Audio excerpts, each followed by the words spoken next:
L'histoire mouvementée du Rwanda veut que les années de refuge qu'ont enduré les citoyens de ce pays aient contribué à la création d'une communauté polyglotte de l'après-génocide de 1994.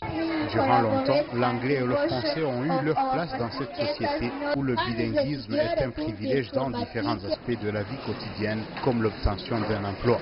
Et il est vrai que durant cette période, peu de Rwandais avaient songé à l'apprentissage du chinois.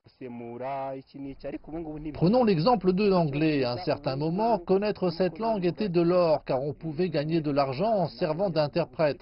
Mais ce n'est plus le cas, car même les domestiques à la maison parlent l'anglais. Donc on peut se débrouiller facilement. Le chinois, pour sa part, est très en vogue aujourd'hui. Les gens veulent s'y lancer. Ils le côtoient. Je me dis qu'à l'avenir, beaucoup de Rwandais viendront l'apprendre. À l'Institut Confucius de Kigali, les heures de la journée sont toutes occupées du lundi au vendredi.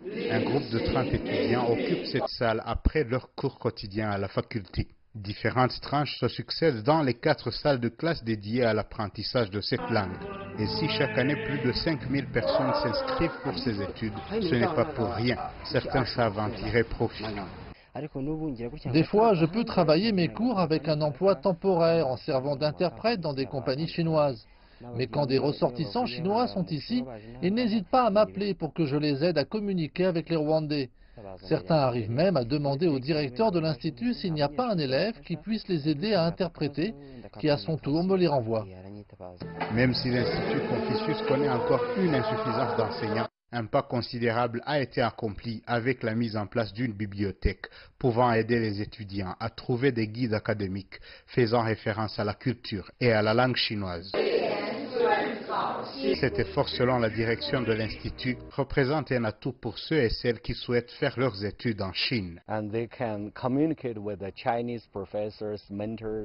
Ils obtiennent ici un bagage suffisant pouvant leur permettre d'étudier le chinois.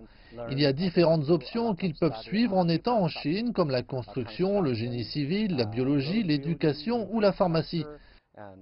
Nous avons beaucoup d'étudiants rwandais qui se sont rendus en Chine, ce qui en incite d'autres à venir apprendre cette langue. Cet institut propose également des études de la culture chinoise.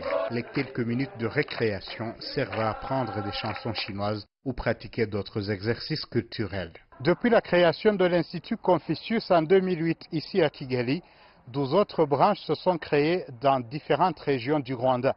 Ils sont plus de 10 000 Rwandais à avoir fait les études de la langue chinoise dans un pays où les citoyens manifestent de plus en plus de désir de continuer leurs études en Chine où y mener leurs affaires. Etienne Gatanazi, CGTN, Kigali, au Rwanda.